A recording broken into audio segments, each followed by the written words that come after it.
Bonjour à toutes et à tous, donc bienvenue pour ce nouveau webinaire de la charte de la diversité dédié au défi de l'intergénérationnel au travail.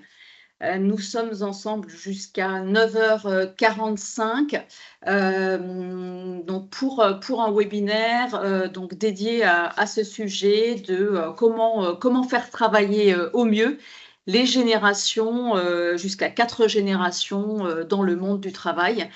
Je me présente, je suis Elisabeth Fuchs, directrice de projet diversité et inclusion au sein de l'association Les Entreprises pour la Cité, qui anime depuis son origine la charte de la diversité. Nous avons fêté l'an passé les 20 ans de la charte de la diversité pour celles et ceux qui étaient à nos côtés. Bienvenue à tout le monde. Petit rappel, comme toujours, de la programmation 2025 des webinaires. Pour celles et ceux qui n'ont pas pu être sur les sessions précédentes, nous étions le 23 janvier réunis autour de la question des fondamentaux de la diversité. Ce webinaire est disponible en replay. On va vous le retransmettre également via la prochaine newsletter de la charte de la diversité. Le 4 février, nous étions réunis autour des questions de santé mentale au travail. Le 11 mars, sur la question des postes à responsabilité et du plafond de verre. Aujourd'hui, nous aborderons la question des défis de l'intergénérationnel en entreprise. Le 3 juin, la question de la gestion de la diversité religieuse en entreprise. Et puis, donc, deuxième semestre, 1er juillet, l'identité de genre et l'orientation sexuelle. 14 octobre, origine et discrimination dans l'emploi. Le 4 novembre, comment accueillir la neurodiversité en entreprise. Ainsi que le 2 décembre, la question de la santé mentale et des discriminations, donc sujet que nous avons déjà abordé en début d'année, que nous allons approfondir le 2 décembre prochain. Pour rappel, l'ensemble des webinaires font l'objet de replays et ces replays sont mis à disposition des interlocuteurs de la charte de la diversité. Donc, vous ne les recevez pas nécessairement directement, ce sont les responsables RH ou directeurs, directrices de vos structures qui le reçoivent. Parfois, ce sont les responsables RSE.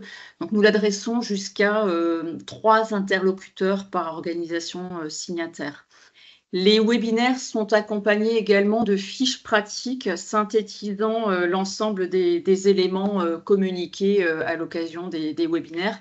Donc, les fiches pratiques étant également transmises par le biais des newsletters de la charte de la diversité. Bienvenue à celles et ceux qui viennent de nous rejoindre. Donc, nous allons démarrer sur cette question de l'intergénérationnel en entreprise. Un sujet souvent évoqué qui pose parfois des difficultés, notamment avec les jeunes générations. On a beaucoup parlé des générations Y il y a quelques années déjà, les générations Y qui avaient bousculé les entreprises. Aujourd'hui, les entreprises sont confrontées à la Gen Z, qui est peut-être encore plus challengeante.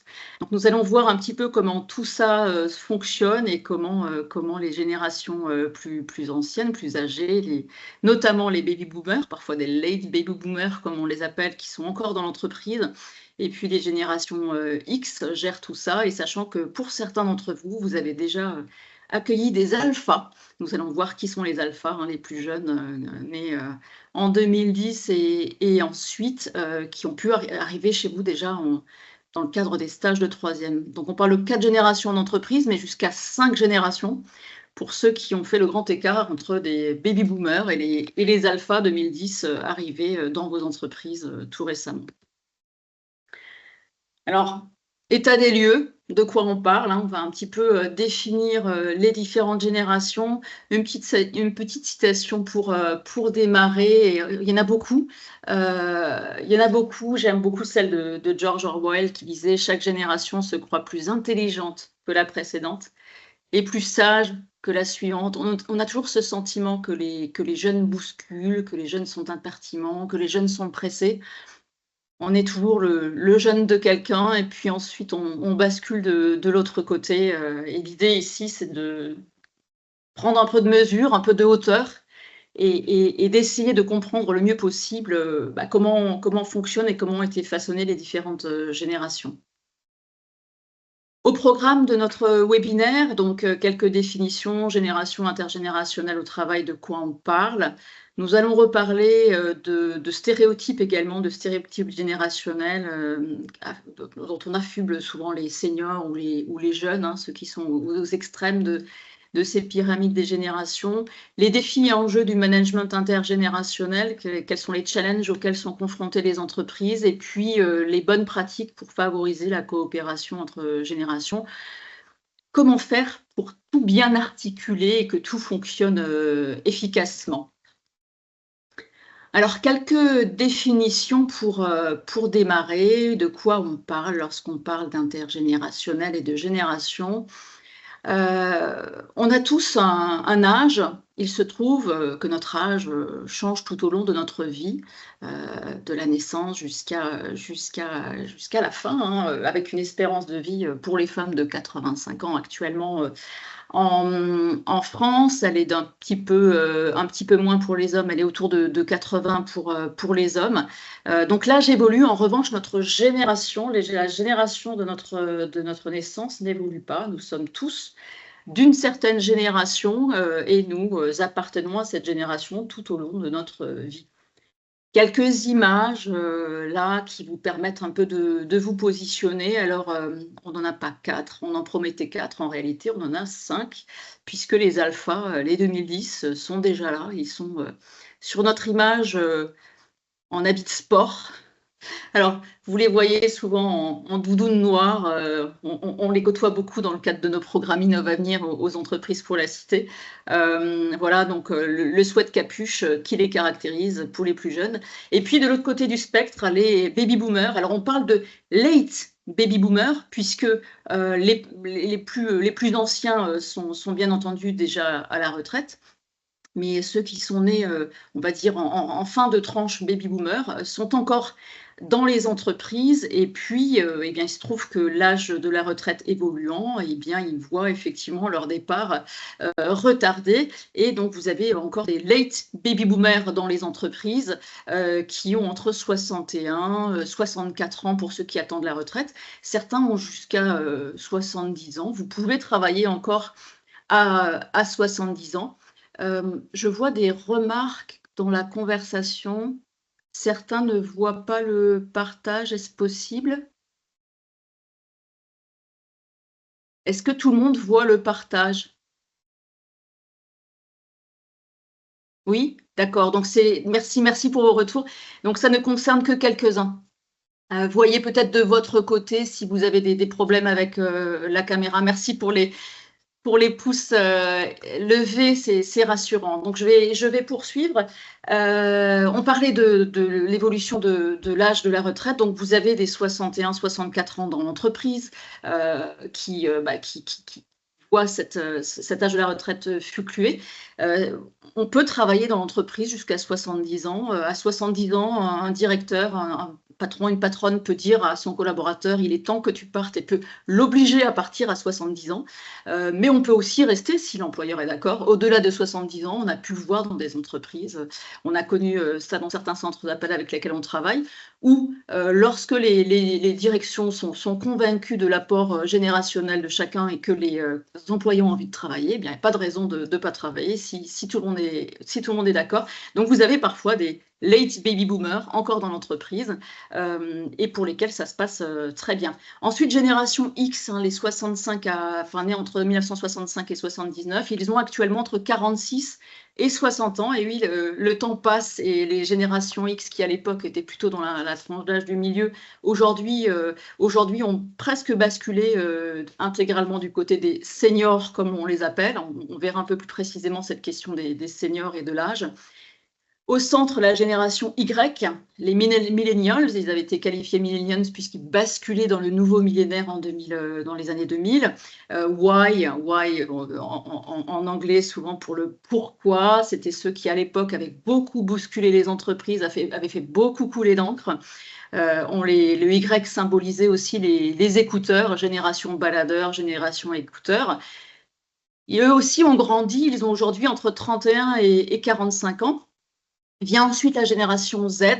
La génération Z qui a mis la tempête dans les entreprises, qui fait très peur aux dirigeants, qui dit les choses plus facilement que ne le disaient les autres. Aujourd'hui, entre 16 et 30 ans, on va faire un petit focus sur eux aussi.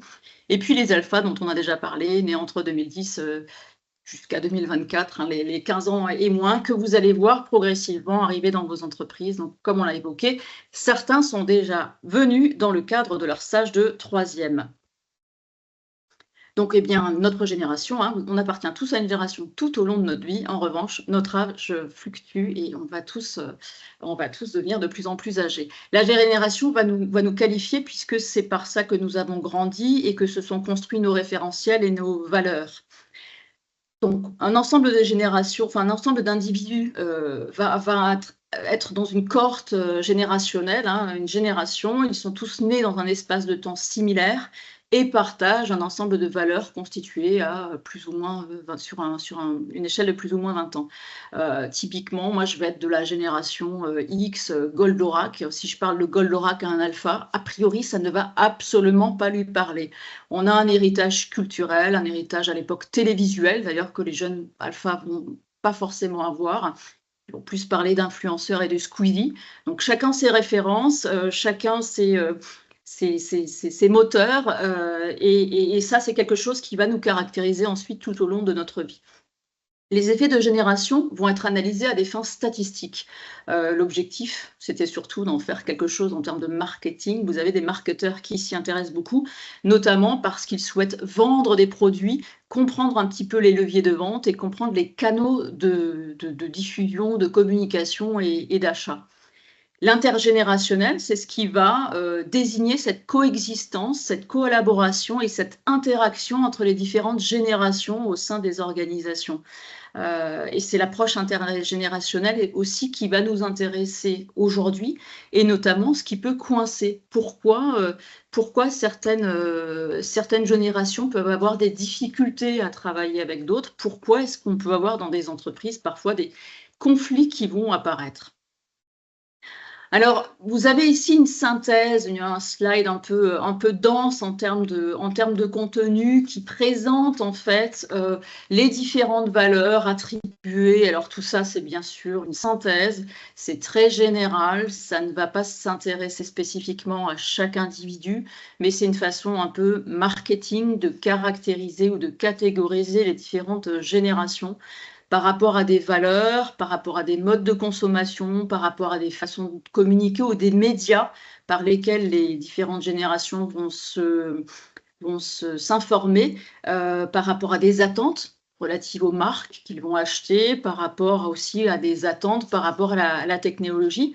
Donc, vous avez sur ce schéma très général et très dense, plein d'informations, notamment, alors, les baby-boomers, X, Y, etc., on a le temps, le moment de leur naissance. Alors les baby-boomers, on était plutôt dans une période de prospérité, de plein emploi, de consommation importante, donc de croissance, avec pas mal d'optimisme au niveau de l'économie, croissance infinie.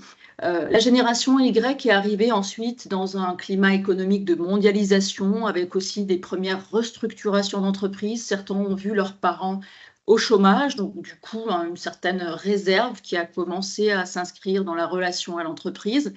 Vous avez ensuite les Y qui ont connu l'émergence d'Internet. Donc lorsqu'ils sont arrivés, c'était vraiment le tout début d'Internet. Et puis aussi pour ceux qui sont nés un peu plus tard, certains se sont construits dans la crise des subprimes de 2008, donc avec un certain chamboulement aussi, et puis ils disaient, en ce moment, ça va peut-être pas très bien, et dans quel avenir allons-nous nous projeter? La génération Z, ensuite, arrive avec les smartphones, génération téléphone portable, très tôt, une instabilité climatique dans laquelle on se trouve, un climat assez anxiogène au niveau de l'environnement. Le Covid, certains se sont construits aussi dans la crise sanitaire. Voilà, et donc ça a un impact sur leur ressenti par rapport à l'économie et par rapport aux entreprises.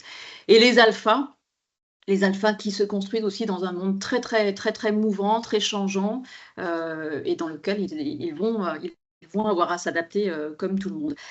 Et chacun s'adapte justement. Alors c'est important de rappeler le contexte économique, ces éléments à la fois environnement et économique, qui vont nous façonner, qui vont façonner notre confiance à l'avenir et notre façon de nous adapter à tout ça. Au niveau des valeurs, les baby boomers allaient être plutôt sur de l'optimisme, du travail. C'est bah, si tu travailles, tu vas y arriver. Méritocratie, engagement, individualisme, un peu la recherche du rêve de développement lié à l'emploi. Le travail était vraiment valorisé comme levier d'ascension sociale. Les X vont plutôt être dans l'indépendance, une certaine forme de résilience, du scepticisme, hein, puisqu'ils ont vu pour certains leurs parents se retrouver au chômage alors qu'ils avaient tant donné et tant travaillé dans l'entreprise. Davantage d'individualisme du côté des Y, mais toujours ce désir de réussite. Nous avons les valeurs que nous transmettent nos parents, c'est important aussi. Les X ont été imprégnés des valeurs des baby-boomers, donc il en reste quelque chose, davantage en tout cas que pour les générations suivantes. Les Y arrivent ensuite avec de la recherche de collaboration, de créativité, davantage de prise de conscience par rapport à l'environnement, une recherche plus exprimée sur l'équilibre travail-vie personnelle, un engagement social qui peut être davantage exprimé, même si les générations précédentes en réalité s'engageaient beaucoup et que le bénévolat et l'engagement existent bien entendu aussi pour les plus âgés. Les Z qui vont être sur une conscience sociale exprimée, de la diversité, créativité, authenticité, rapidité, et les alphas en lien direct avec la technologie, la créativité, etc. Ce sont les valeurs clés qui sont aujourd'hui définies lorsque, au niveau marketing, on veut les qualifier. En termes de mode de consommation, les plus anciens, les aînés, vont davantage s'intéresser aux questions de fiabilité des produits. On les qualifie comme consommateurs plus pragmatiques, donc s'attachant à la qualité et à la fiabilité, quand les plus jeunes vont plus rechercher des expériences immersives, le fait que les produits puissent être plus personnalisés, avec des expériences produits plus fortes.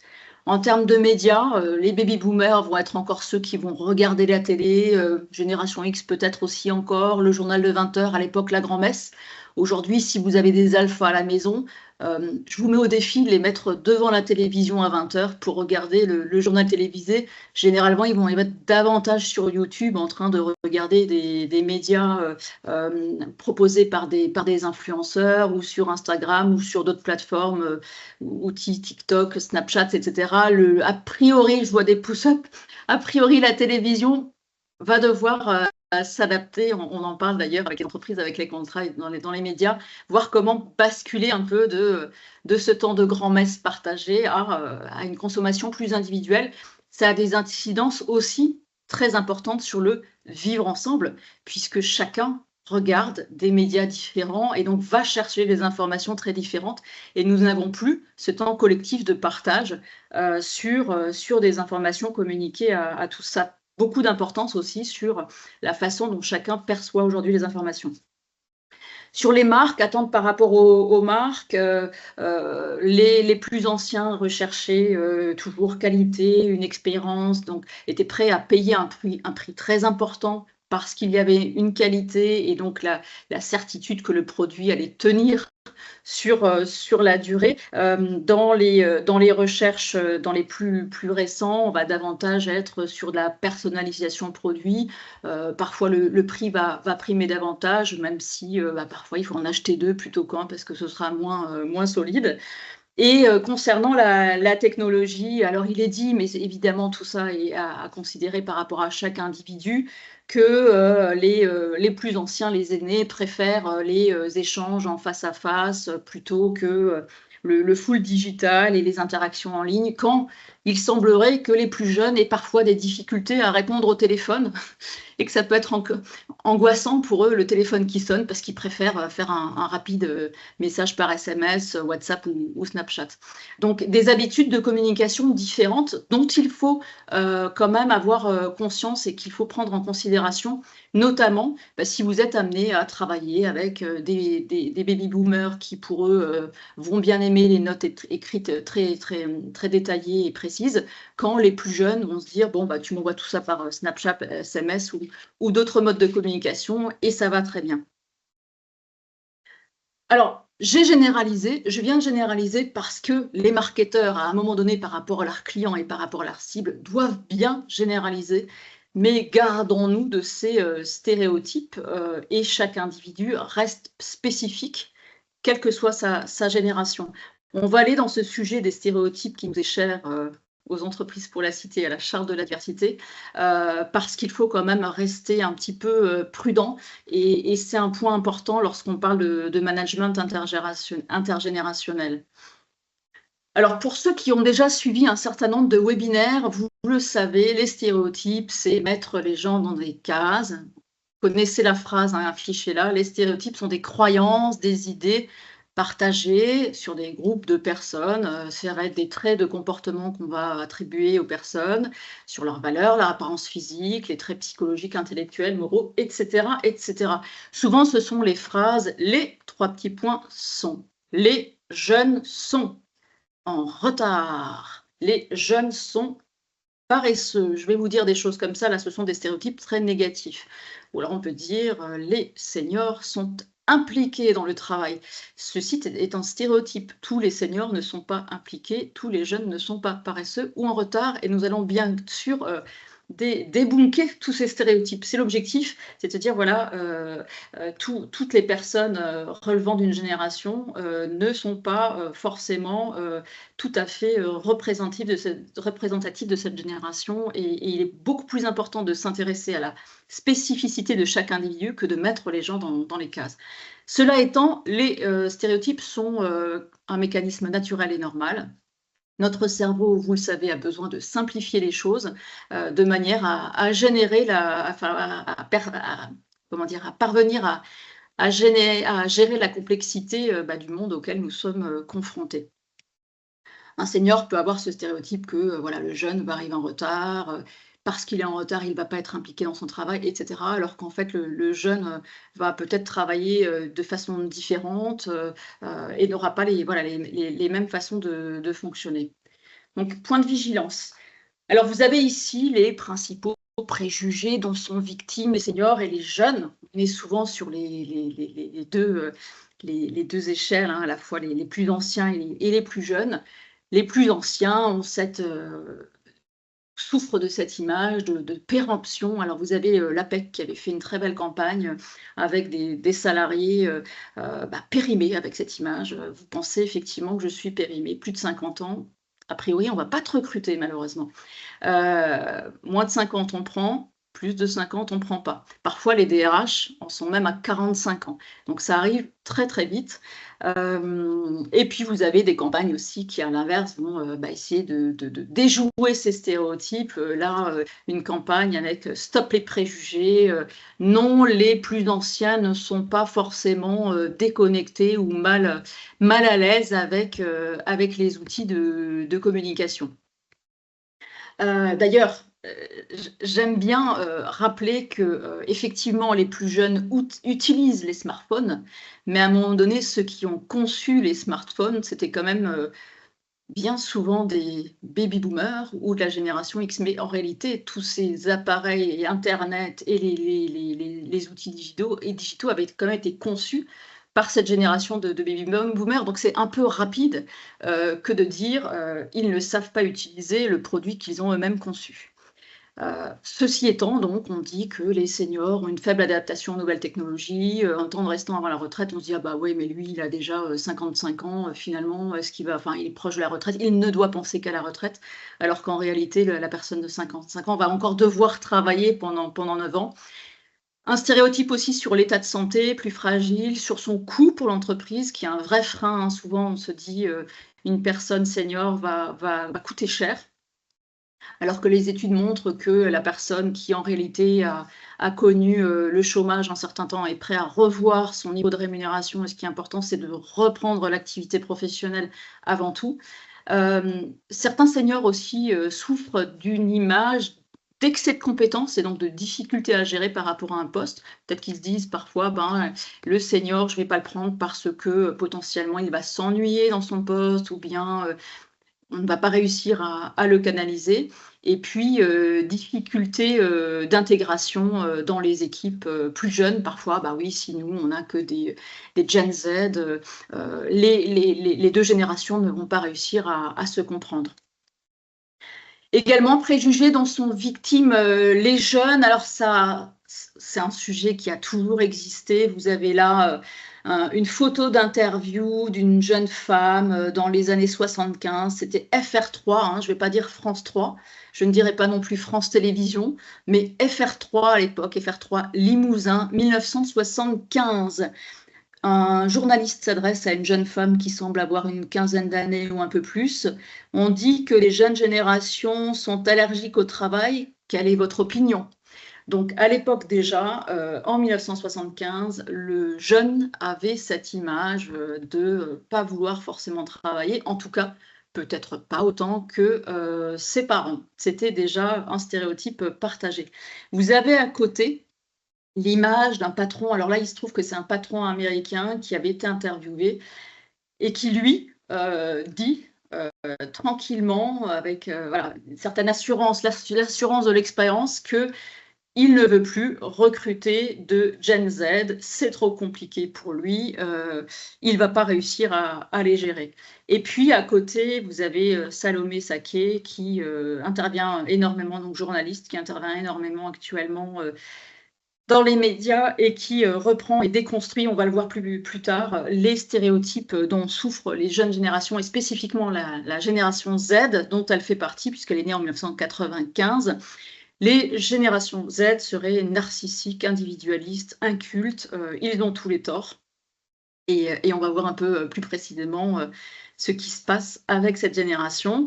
Voilà, préjugés dont ils sont victimes, ces jeunes, manque de professionnalisme, attitude désinvolte, trop forte dépendance aux nouvelles technologies, voilà, ils sont accros à leur smartphone, quand on leur parle, ils ne nous regardent pas, ils ont le nez vissé sur leur téléphone, manque de loyauté envers l'entreprise, trop fort besoin de reconnaissance, c'est la logique de contrat, je ne fais que ce qui est dans mon contrat et j'ai besoin qu'on me remercie fortement. Ça peut parfois agacer les aînés. Encore une fois, retenons que les générations ne sont pas homogènes. Il existe une très grande variabilité au sein d'une même génération. Ce qui est important, c'est vraiment les spécificités de chaque individu.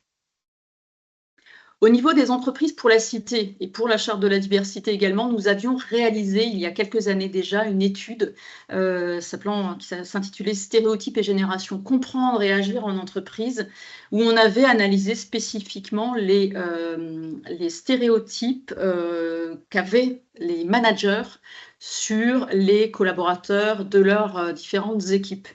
Et on les avait interrogés sur les stéréotypes qu'ils avaient vis-à-vis des salariés seniors, des X et des Y. Ce qui était tout à fait intéressant de découvrir, c'était que les X, ceux du milieu, étaient ceux pour lesquels on ne voyait pas ressortir spontanément de stéréotypes négatifs. Tous les stéréotypes relatifs aux X étaient des stéréotypes positifs. Alors on parlait de collaborateurs responsables, obéissants, compétents, fiables, professionnels, respectueux, méticuleux, etc. Bons managers, piliers de l'entreprise. Et les X en ont conscience. Oui, nous travaillons, nous sommes engagés, nous sommes... Et pourtant, les X sont aussi malheureux, et c'était vraiment la surprise de l'étude, parce que l'étude s'est rendue compte que personne ne s'intéresse à eux. Vous voyez d'ailleurs, depuis que le webinaire a démarré, je parle énormément des jeunes, je parle énormément des aînés, et on ne parle pas beaucoup de ceux du milieu. Ce qui est important, c'est donc dans la question du management intergénérationnel et des générations dans vos entreprises, effectivement de ne pas que s'intéresser aux extrémités, aux plus jeunes, donc vous avez l'impression qu'ils vont vous renverser vos entreprises, ou aux plus anciens, donc vous avez l'impression parfois qu'ils sont chers, qu'ils ne sont pas adaptés, qu'ils sont lents, etc.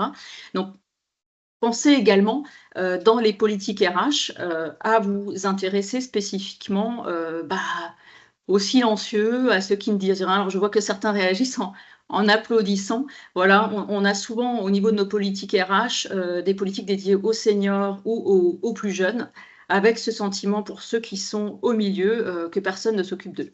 Donc ça, c'était le point vraiment central de cette étude-là. Et puis sinon, donc sur les anciens et sur les plus jeunes, des stéréotypes qu'on a déjà un petit peu partagés. Alors en négatif, les seniors sont perçus parfois comme désabusés, une certaine forme de cynisme ou stressés ou rétrogrades, passéistes. En fait, ils savent des choses mais qu'on n'a même pas envie de savoir. Typiquement, alors on avait un cas intéressant à l'époque, c'était avec la Poste, service courrier, des postiers très très investis et puis qui avaient envie de passer tout leur savoir-faire aux jeunes. Manque de chance avec la digitalisation, en fait, ça n'avait plus d'intérêt et donc c'est très compliqué parfois pour un senior avec la transformation des technologies, de se dire que voilà, ils ont travaillé parfois 20 ans avec une certaine méthode, des certains outils et que finalement, les plus jeunes ne s'y intéressent pas, n'en ont même pas besoin et que ce transfert n'est pas forcément nécessaire parce que les technologies ont évolué très vite. Autre stéréotype sur les seniors fatigués, usés, on l'a vu, hein, avec les questions de santé, de maladie, parfois favorisés parce qu'ils sont là depuis longtemps. Ça, c'est les négatifs. On va s'intéresser aux négatifs aussi sur les plus jeunes. Alors les plus jeunes, qui ont renversé la table dans les entreprises, manque de rigueur, inconsistants, irresponsables, irrespectueux, impatients, inexpérimentés. Donc non seulement ils savent rien faire, mais en plus, ils en parlent et ils demandent des choses. Donc c'est parfois un peu déconcertant pour les managers. En positif, en revanche, donc pour les seniors, il y a cette logique d'expérience, de mémoire, de transmission et pour les plus jeunes, cette prétendue, capacité à mieux gérer les nouvelles technologies. Alors il y a la question vraiment de l'usage, l'utiliser, mais est-ce que, au-delà d'en être, de savoir l'utiliser, est-ce qu'on a une capacité aussi parfois de développer, de créer, d'innover? Ça, c'est encore un autre sujet. Ce qui était intéressant dans l'étude, c'est que finalement les seniors et les plus jeunes, comme on s'intéressait davantage à eux et que, les 2 souffraient de stéréotypes négatifs, ils finissaient par avoir une certaine proximité et à collaborer, parfois un peu mieux ensemble parce qu'on en parlait, parce qu'on s'intéresse à eux, au détriment encore une fois de la génération du milieu qui était un peu la génération invisible. Alors, on va entrer dans la génération Z. Quelques images des, réseaux sociaux que vous avez peut-être vu circuler. Alors, le fameux salaire à 10 000 € par mois, sinon rien. Si vous avez des jeunes, des ados à la maison, vous en avez peut-être entendu parler, peut-être que vous regardez vous-même les différents, réseaux YouTube, Instagram, TikTok et autres.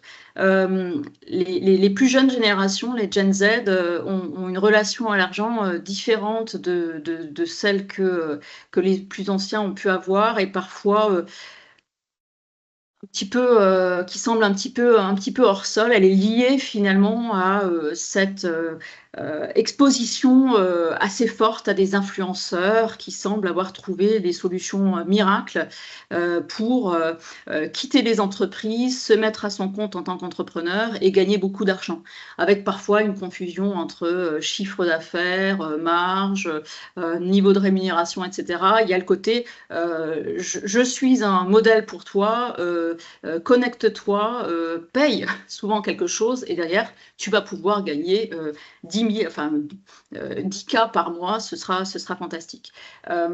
Donc ça, c'est un des éléments importants en termes d'exposition, notamment à l'image du business qui semble facile comme ça, tel que présenté sur les réseaux sociaux.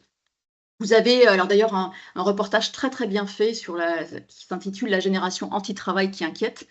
Et justement, l'image de ce reportage, qui est diffusé de ce documentaire diffusé sur YouTube, c'est une jeune qui déchire son CDI parce qu'elle dit: «Bah, dans ces conditions-là, moi j'ai pas envie, j'en ai vu d'autres, finalement, vivre des burn-out, là le niveau de rémunération est pas fascinant, on va être, tenu de rester dans l'entreprise sur des heures bien définies et devoir écouter une hiérarchie dont on peut parfois se questionner. À ce prix-là, moi je n'achète pas» et donc l'image, je déchire le CDI. Vous avez également des influenceurs. Alors là, vous avez Lo Lévy, qui s'appelle en fait Lorraine Lévy, très, très active sur Instagram, sur TikTok. Elle a à peu près 145 000 abonnés sur Instagram, plus de 300 000 sur TikTok. qui réagit en tant que Gen Z. Tout ce qui peut être vécu dans les entreprises, alors quelques verbatim sur typiquement une offre d'emploi red flag, c'est un terme pas mal utilisé par les plus jeunes. Si tu vois dans l'offre, vous supportez bien la pression, vous ne comptez pas vos heures, entreprise familiale, red flag, ça veut dire on va t'en demander énormément, tu pourras pas t'en défaire, on va être corvéable à merci. Non merci. De la même façon, certains Gen Z rigolent un petit peu sur la question des avantages présentés dans les offres d'emploi de type baby-foot, 50% de l'abonnement en transport en commun remboursé, avec une forte conscience que ce n'est pas le baby-foot qui va changer grand-chose sur la qualité de vie au travail, et que bien entendu, l'abonnement au transport en commun remboursé, c'est des obligations légales, de la même façon que les JRTT ou les jours de congé, parfois présentés comme des avantages dans les offres, donc une certaine réserve des plus jeunes par rapport à tout ça. Et de la même façon, alors bon, ça c'est un petit peu second degré, un profil recherché junior avec 5 ans d'expérience. C'est-à-dire, voilà, on n'a pas l'expérience, on aimerait pouvoir avoir la chance de réaliser une première expérience professionnelle et en même temps, on ne nous prend pas dans l'entreprise parce qu'on n'a pas cette expérience. Et puis, vous avez là un autre jeune qui reprend le verbatim, alors je crois que c'était d'un alternant. Suite à notre entretien d'hier par téléphone, je me permets de revenir vers vous. Malheureusement, je suis dans le regret de vous informer que je ne continuerai pas le processus de recrutement. En effet, après avoir regardé les avis des employés sur votre entreprise, sur différentes plateformes, je me suis aperçu que le fonctionnement, la culture et les valeurs de votre entreprise sont en décalage avec ce que je recherche, ainsi que les nombreux avis négatifs ont eu raison de toutes mes volontés de vous rejoindre. Voilà, et donc ce jeune qui réagit en disant « Tu es notre nouveau héros, bien dit, bien vu, etc. » Donc les jeunes n'hésitent pas à partager, réagir, et effectivement avec un certain retentissement sur les réseaux sociaux. Quelqu'un réagit en disant « Déjà, il le dit », voilà, il s'exprime. Alors, vous connaissez certainement Salomé Saké, donc qui a une certaine notoriété en tant que journaliste, donc née en 1995, représentant la Gen Z, qui déconstruit ces idées reçues sur les jeunes pour rappeler, voilà, les jeunes ne sont pas paresseux, les jeunes ne veulent pas, enfin, n'ont pas perdu la valeur du travail, simplement le monde a changé. Finalement, les baby-boomers étaient peut-être une génération un peu privilégiée et ne se rendent pas compte, et puis même, finalement même les X, le monde était moins compliqué à l'époque. Les plus anciens, les aînés, ne se rendent pas forcément compte du monde dans lequel vivent les jeunes aujourd'hui. Donc, pour reprendre les idées reçues, quelques-unes, il y en a beaucoup plus, on en a déjà partagé tout plein. Idée reçue numéro 1, les jeunes sont paresseux. Eh bien, non, en réalité, en temps de crise, les jeunes servent de variable d'ajustement économique. Le taux de chômage des jeunes en 2020, pendant le Covid, c'était 15% chez les jeunes, quand il était de 11% en moyenne. Concernant les emplois précaires, intérim, CDD, alors certains se mettent en auto-entrepreneur, en 1982, c'était 17% de l'emploi des jeunes. Aujourd'hui, en 2024, c'est 52% de l'emploi des jeunes, donc sur les 18-30 ans. Donc il y a cette logique de précarité, de difficulté. C'est devenu extrêmement difficile pour les jeunes, finalement, de s'insérer dans le marché de l'emploi. Et quelqu'un réagit, et même les jeunes diplômés. Effectivement, c'est devenu très compliqué. Deuxième idée reçue, les jeunes n'ont pas la valeur travail. Et effectivement, c'est partagé. 74% des actifs seniors de plus de 50 ans jugent les jeunes générations moins soucieuses de leur travail. C'est une étude CSA LinkedIn de 2025. Donc les anciens se disent, non, ils n'ont pas la valeur travail, ils n'ont pas la valeur qu'on a nous. En réalité, on est quand même dans un contexte de fin de croissance infinie, de cette idée qu'il faut consommer pour être heureux. Les jeunes ont une exigence éthique plus forte, qui est d'ailleurs de plus en plus partagée par l'ensemble de la population. Et 59% des jeunes souhaitent être utiles à la société. Donc, ils n'ont pas perdu la valeur travail, simplement, ils souhaitent être utiles. C'est une étude INJEP.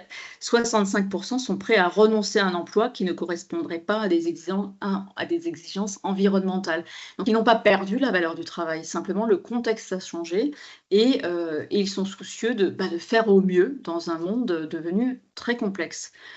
Troisième idée reçue, les jeunes manquent de volonté. 72% des actifs seniors, plus de 50 ans, estiment que les jeunes générations ne travaillent pas aussi dur qu'auparavant. En réalité, le fameux « quand on veut, on peut », il faut l'éviter. C'est-à-dire que ça ne fonctionne pas. C'est pas parce qu'on veut qu'on peut. Cette phrase suscite un immense sentiment d'échec chez ceux qui n'y arrivent pas. Voilà, si tu réussis pas, c'est que t'as pas bien fait. Aujourd'hui, seulement 18% des élèves issus de familles les plus défavorisées ont accès à un diplôme de l'enseignement supérieur. Donc c'est pas quand on veut, on peut. Il y a une logique un petit peu aussi d'héritage familial, d'héritage social, d'héritage culturel, qui fait que certains y arrivent mieux que d'autres, parce qu'ils ont été aidés, et notamment par leurs parents. 71% des jeunes, alors de l'autre côté, vous voyez la Gen Z qui souffre de tout ça. 71% des jeunes affirment que les autres générations jugent, souvent trop vite, ou disposent d'idées reçues sur leurs relations vis-à-vis du travail. Et ils sont pourtant 37% à déclarer que le travail détient aujourd'hui une place primordiale dans leur vie. Donc c'est l'étude, encore une fois, CSA LinkedIn 2025. Donc si c'était facile, on le saurait. Sur les seniors, donc on parlait des jeunes qui souffrent d'idées reçues. Les seniors, c'est pareil, 65% des managers et 70% des DRH s'inquiètent des difficultés rencontrées par les seniors pour travailler avec les plus jeunes. Donc on se dit, les seniors ne vont pas réussir à travailler avec cette fameuse Gen Z, ou les générations Y. 63% des managers recruteurs et 74% des DRH craignent que les seniors ne soient pas en mesure de s'adapter aux évolutions technologiques. Donc cet a priori que, alors moi ça m'amuse beaucoup dans le fond, puisque les seniors ont grandement participé aux évolutions technologiques, ils faisaient partie de cette génération qui a créé, et aujourd'hui on se dit qu'ils ne vont pas y arriver. Voilà. 54% des répondants pensent que leur entreprise ne saurait pas préparer les seniors à l'évolution des métiers. Alors ça aussi, et ça c'est une impréparation générale, hein, finalement on ne sait pas avec l'IA ce qui va arriver. Et donc là, c'est voilà, mea culpa, hein, on n'est pas prêt à anticiper l'évolution des métiers. Et 48% des répondants pensent que la rémunération des seniors peut être une difficulté donc pour les plus anciens. Pour autant, à 89%, les managers recruteurs reconnaissent des compétences managériales et techniques aux seniors, et ils ne peuvent pas les recruter. Vous avez là des statistiques assez saisissantes hein, de Grant Alexander Opinionway qui avait fait grand bruit en 2023.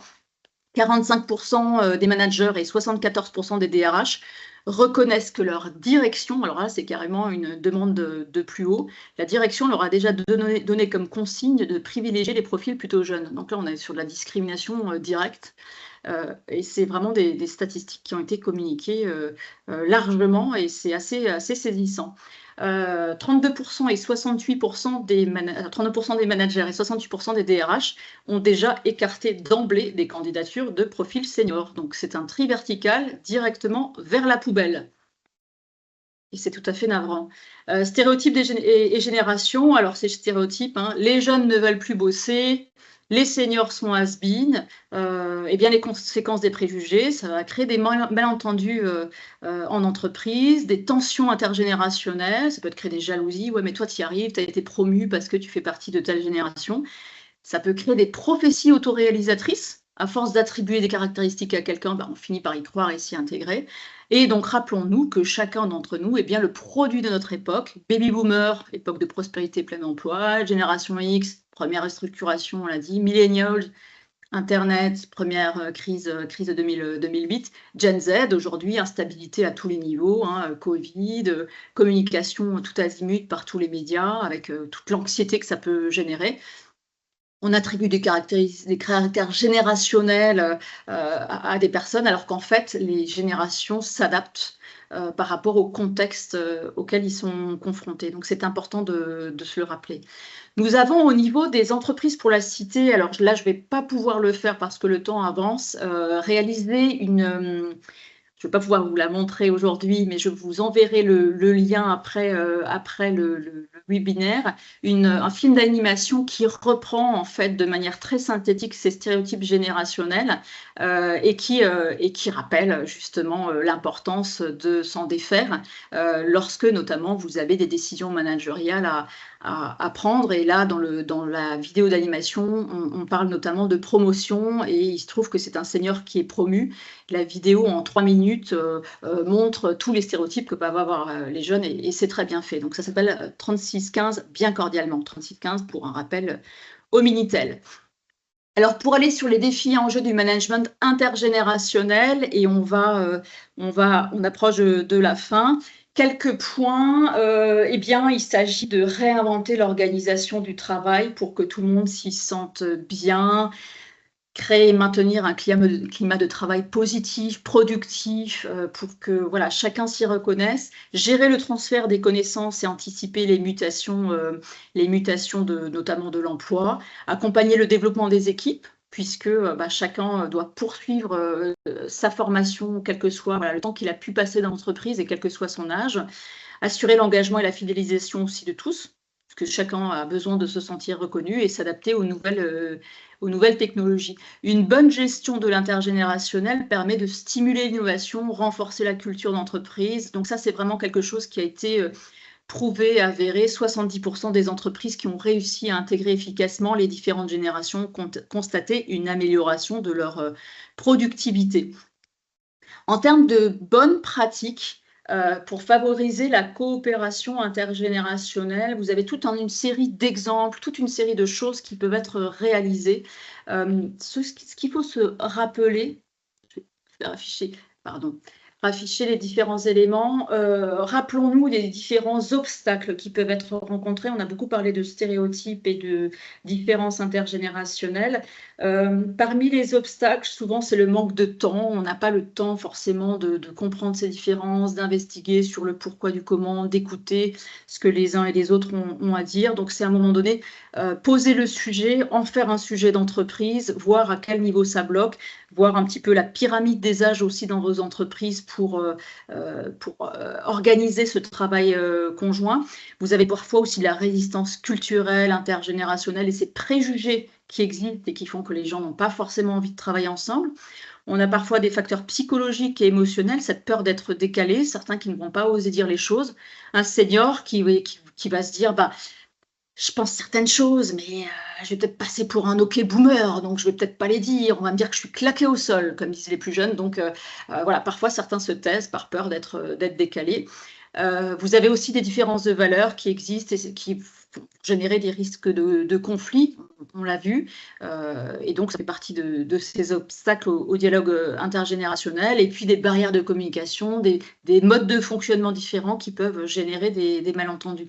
Donc, pour travailler ensemble, il va falloir s'interroger à tous ces champs-là et notamment y dédier le temps nécessaire. Alors, pour développer une communication intergénérationnelle efficace, eh bien, comprendre les caractéristiques générationnelles, on l'a pas mal abordé en début de webinaire, hein, donc essayer de comprendre pourquoi les uns et les autres agissent comme ça, quelles ont été les influences auxquelles ils ont été confrontés et quelles sont les difficultés auxquelles chaque génération peut être confrontée. Adopter une approche inclusive, s'intéresser à chaque profil de génération, chaque projet professionnel de chaque individu également. Encourager le feedback, parce que c'est en écoutant, en encourageant les différentes générations à participer qu'on va se rendre compte de l'endroit où peut se situer le problème. C'était également un des conseils majeurs de Salomé Saké, hein, lorsqu'elle intervient sur ces sujets-là, c'est de dire mais prenez le temps de nous écouter, prenez le temps d'écouter les Gen Z sans forcément les stéréotyper ou les mettre dans tel ou tel cadre. Ils ont plein de choses à vous dire et ce ne sont pas tous des paresseux, hyper connectés, qui ne s'intéressent pas à l'entreprise. C'est qu'il y a peut-être une souffrance derrière ou une forme de désillusion qu'il va falloir analyser. Utiliser également des canaux de communication variés, c'est un sujet qu'on a vu en début, c'est que selon les générations, certains peuvent être plus ou moins à l'aise avec tel ou tel outil. Le jeune va être beaucoup plus sur des outils type WhatsApp, Snapchat, Instagram et autres médias auxquels peut-être d'autres ne sont pas habitués. Et si vous voulez faciliter les échanges, peut-être intéressez-vous à des canaux différents. Et puis, toute une série de démarches peuvent être mises en place dans les entreprises, notamment autour du mentorat. Alors, on va y aller rapidement. Vous connaissez peut-être déjà un petit peu les différentes notions de mentorat inversé. Alors, simplement, quelques rappels rapides si vous voulez mettre en place des dispositifs. de nombreuses entreprises les ont testées, éprouvées.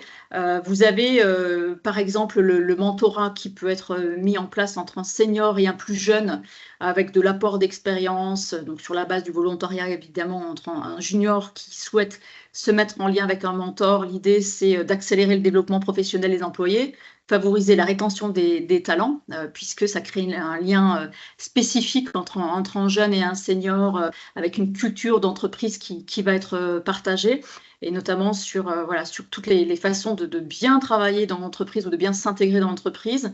Et puis, ça permet d'avoir un transfert de compétences plus efficace, des feedbacks plus directs, plus constructifs, de se soutenir mutuellement et de développer son réseau, notamment au sein de l'entreprise. Et donc, ça peut être un accélérateur de carrière, notamment pour les plus jeunes. Vous avez également des démarches de mentorat inversé qui ont été mises en place dans les entreprises lorsqu'un jeune collaborateur devient le tuteur d'un plus ancien pour transmettre un savoir-faire dont peuvent disposer les plus jeunes et que n'auraient pas les anciens. Notamment, ça peut être sur on parlait des applications, hein, des connaissances technologiques ou d'autres formes d'outils. Ça peut être un facilitateur également d'innovation et de créativité.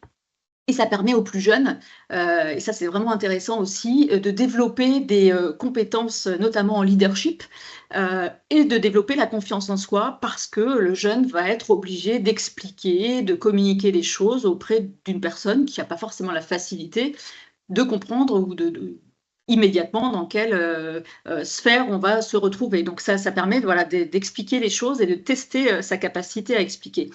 D'autres formes de démarche, alors du co-développement, c'est lorsqu'on explique une problématique à plusieurs groupes d'individus et qu'ensemble on peut trouver des solutions. Donc c'est une démarche qui peut tout à fait fonctionner en intergénérationnel, comme d'ailleurs le travail collaboratif, où vous avez de façon non hiérarchisée des personnes qui peuvent s'entraider en trouvant ensemble des solutions à des problématiques exposées par certains.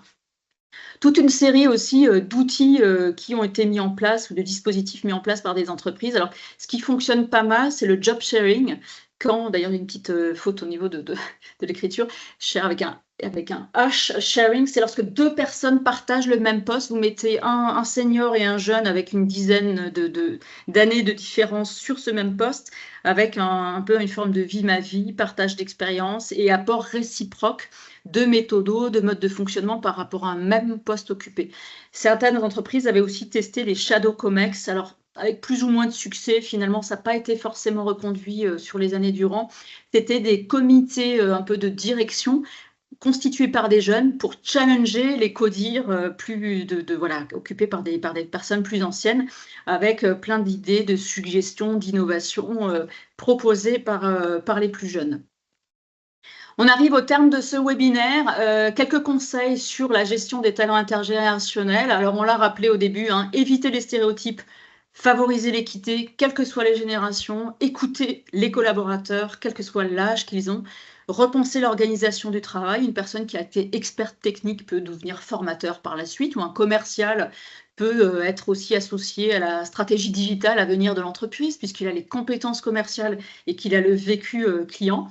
Il y a tout le champ aussi de la compétence, évaluer les écarts de compétences, miser sur la formation continue, quel que soit l'âge, hein, y compris pour les seniors, penser au mentorat inversé et encourager l'apprentissage par la pratique entre générations et par la mise en place de projets intergénérationnels. Et penser à valoriser les talents, pas l'âge, peu importe l'âge. Hein, ce qui est important, c'est la volonté d'y aller, c'est s'intéresser aux capacités des individus et accompagner tout le monde. Merci encore à toutes et à tous pour votre participation. Nous arrivons au terme du webinaire. Merci beaucoup pour les encouragements, les applaudissements. Prochaine date, donc nous nous retrouverons le 3 juin, toujours sur le même créneau de 9h à 9h45, sur la gestion de la diversité religieuse, le 1er juillet sur l'identité de genre et l'orientation sexuelle, le 14 octobre sur les origines et discriminations, le 4 novembre sur la neurodiversité en entreprise et le 2 décembre sur les questions de santé mentale et de discrimination. Merci à toutes et à tous. Excellente journée et à très bientôt. Au revoir.